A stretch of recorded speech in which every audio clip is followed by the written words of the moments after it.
భాగాలు పాల్గొంటాయి, శ్వాసక్రియ అంటే ఏంటి అనేటువంటి అంశాలను నేర్చుకున్నాం.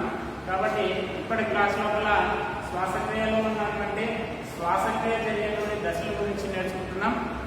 అయితే ముఖ్యంగా మనము శ్వాసక్రియ జరిగేటువంటి దశల లోపల మనకు 5 దశలు అనేటువంటి జరుగుతాయి. శ్వాసక్రియ అనేటువంటిది 5 దశల లోపల జరుగుతుంది. ఈ 5 దశల లోపల మనము శ్వాసక్రియ అనేటువంటిది నిర్వహించుకోవడం జరుగుతుంది. కాబట్టి మొట్టమొదటి దశను మనము శ్వాసక్రియ లోపల 5 దశలుగా చెప్తున్నాం. శ్వాసక్రియ దశలు అనేటువంటిది 5 రకాలుగా జరుగుతుంది.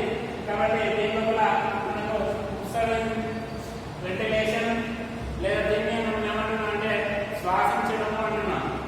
కుప్స వెంటిలేషన్ లేదా దీన్ని మనం శ్వాసించడము అంటున్నాం.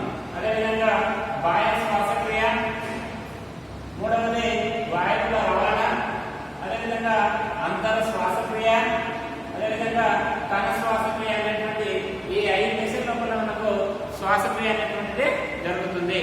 కాబట్టి ఈ 5 దశలు చూసేటప్పటికి మనకు ఈ ముఖ్యంగా మనకి 5 దశలు అనేటువంటిది శ్వాసక్రియ జరుగుతుంది.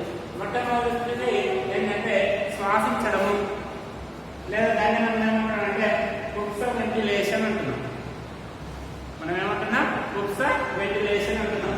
కాబట్టి మనకు కుప్స వెంటిలేషన్ శ్వాసించడం లోపల మనకు పరిసరాల నుండి ఆక్సిజన్ తీసుకుంటున్నాం. ఆ పరిసరాల నుండి వచ్చినటువంటి ఆక్సిజన్ లోపల మనకు ఆక్సిజన్ అనేటువంటిది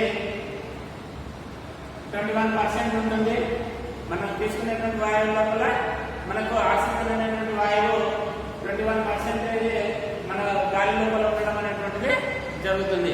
కాబట్టి మనకు ఈ శ్వాసించడం లోపల నాసికా రంధ్రాల నుండి మనకు గాలి అనేటువంటి లోపలికి వచ్చి రావడాన్ని మనం ఏమంటున్నాం అంటే శ్వాసించడము అంటున్నాం. కాబట్టి ఈ ఆక్సిజన్ అనేటువంటిది 21% అనేటువంటిది ఉంటుంది. దీన్ని మనకు కణాలలోనికి లేదా వాయుగోళంలోనికి పంపించడం అనేటువంటిది జరుగుతుంది. మరి అదేవిధంగా వాయుగోళంలో ఉండేటువంటి కణాల ద్వారా మనకు కార్బన్ డైఆక్సైడ్ బయటకు రావడం అనేటువంటిది జరుగుతుంది. కాబట్టి దీన్ని మనం ఏమంటున్నాం అంటే శ్వాసించడం. అంటే ఇప్పుడు బాహ్య పరిసరాల నుండి మనం గాలి లోనికి తీసుకునేటువంటి విధానాన్ని మనం ఏమంటున్నాం అంటే శ్వాసించడం. ఆ విధంగా తీసుకున్నటువంటి గాలి లోపల ఏముంటుంది అంటే ఆక్సిజన్ అనేటువంటిది ఉంటుంది. ఆక్సిజన్ కణాల లోపలికి పోయి వాయుగోళంలో వాయువుల్లో మార్పిడి జరిగి మనకు బయటికి కార్బన్ డైఆక్సైడ్ తీసుకురావడం జరుగుతుంది. దీన్ని మనం ఏమంటున్నామంటే కుప్స వెంటిలేషన్ లేదా శ్వాసించడం అంటున్నాం. కాబట్టి మనకు శ్వాసక్రియ జరిగేది లేదా వినిమయ క్రియ జరిగేటువంటి దాంట్లో దీన్ని మనము మొట్టమొదటి క్రియలు చెప్పుకోవడం అనేటువంటిది జరుగుతుంది. నెక్స్ట్ బాహ్య శ్వాసక్రియ. ఈ బాహ్య శ్వాసక్రియ అనేటువంటిది ఏంటంటే మనం తీసుకున్నటువంటి ఇది కుప్స శ్వాసక్రియ లోపల మనకు 2వ వినిమయ దశ అంటున్నాం బాహ్య శ్వాసక్రియని. ఈ 2వ వినిమయ లోపల ఏమవుతుందంటే మనకు నాసికా రంధ్రాల ద్వారా గాలి ఏదైతే వస్తుందో వచ్చినటువంటి గాలి మనకు శ్వాసనాళం లేదా శ్వాసనాళిక ద్వారా వివిధ భాగాలకి పోవడం అనేటువంటిది జరుగుతుంది. అక్కడ ఆ భాగంలో ఉండేటువంటి కార్బన్ డైఆక్సైడ్ ఏదైతే ఉందో ఆ కార్బన్ డైఆక్సైడ్ మళ్ళీ మనకు వాయునాళం ద్వారా బయటకు రావడం అనేటువంటిది జరుగుతుంది. దీన్ని మనం ఏమంటున్నాం అంటే బాహ్య శ్వాసక్రియ అంటున్నాం.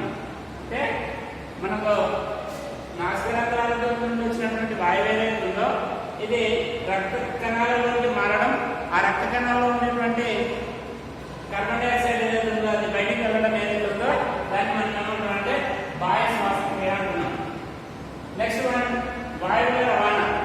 అయితే ఇప్పుడు మనం శ్వాసించడం లోపల పరిసరాల నుండి వచ్చినటువంటి గాలి ఏదైతే ఉందో ఆ గాలిలో ఉండేటువంటి వాయువులు ఏ విధంగా రవాణా చెందుతాయి అనేటువంటి అంశాలను తెలియజేస్తుంది. కాబట్టి మనకు ముఖ్యంగా మనం తీసుకున్నటువంటి అంటే రక్తంలో కలిసినటువంటి దాంట్లో మనకు ఉండేటువంటిది ఆక్సిజన్ అనేటువంటి వాయువు ఉంటుంది. ఇది రక్త ప్రసరణ ద్వారా లేదా దైహిక ప్రసరణ ద్వారా మనకు ఆక్సిజన్ వివిధ కణాలకు పంపించడం అనేటువంటిది జరుగుతుంది. అదేవిధంగా వివిధ కణాల నుండి కుప్స ప్రసరణ ద్వారా వివిధ కణాలకు వచ్చినటువంటి ఆక్సిజన్ ఏదైతే ఉందో అదేవిధంగా ఇక్కడ వాయుగోళం లోపల వాయువు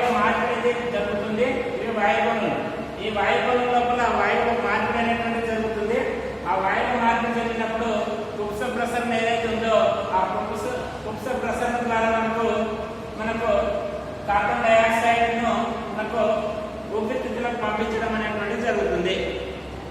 కాబట్టి ఈ విధంగా వాయువు అనేటువంటి మార్పిడి జరుగుతుంది. మనకు దైహిక ప్రసరణ ద్వారా ఆక్సిజన్ అనేటువంటిది ఆక్సిహీమోగ్లోబిన్ రూపం లోపల మనకు కణాలకు పంపించడం అనేటువంటిది జరుగుతుంది.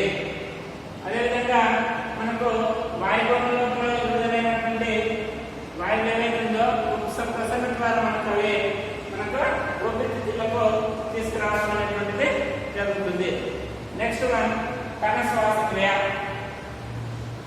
కణ శ్వాసక్రియ కణం లోపల జరిగినటువంటి శక్తిని విడుదల చేసుకునేటువంటి శ్వాసక్రియను ఏమంటున్నామంటే కణ శ్వాసక్రియ అంటున్నాం. ఈ కణ శ్వాసక్రియ లోపల మనకు ఏటీపీ అనేటువంటి ఎడినోసిన్ ట్రైఫాస్ఫేట్ అనేటువంటి ఒక శక్తి ఏర్పడుతుంది. అదేవిధంగా కార్బన్ డైఆక్సైడ్ మరియు నీరు అనేటువంటిది అంత్య ఉత్పన్నాలుగా ఏర్పడడం అనేటువంటిది జరుగుతుంది. మనం శ్వాసించేటప్పుడు మనకు ఏటీపీ శక్తి అనేటువంటిది ఏర్పడుతుంది. కార్బన్ డైఆక్సైడ్ మరియు నీరు అనేటువంటి అంత్య ఉత్పన్నాలు అనేటువంటి ఏర్పడుతుంది అనేటువంటి అంశం చెప్తున్నాం. అదేవిధంగా మనకు కణ శ్వాసక్రియ లోపల ముఖ్యంగా 3 రకాల కణ శ్వాసక్రియలు జరుగుతాయి. అందులో ఒకటి గ్లైకాలసిస్, క్రెబ్స్ వలయం, ఎలక్ట్రాన్ రవాణా. ఈ 3 క్రియల ద్వారా మనకు కణ శ్వాసక్రియ అనేటువంటిది జరుగుతుంది. కాబట్టి మనకు కణ శ్వాసక్రియ లోపల ముఖ్యంగా మనకు 5 దశలు అనేటువంటివి జరుగుతున్నాయి. ఇందులో మనకు ముక్త వెంటిలేషన్, దీన్ని మనం శ్వాసించడం అంటున్నాం. అదేవిధంగా బాహ్య శ్వాసక్రియ, వాయువుల రవాణా, అంతర్ శ్వాసక్రియ, అదేవిధంగా కణ శ్వాసక్రియ. ఈ 5 రకాలైనటువంటి శ్వాసక్రియ దశలు. Okay, thank you.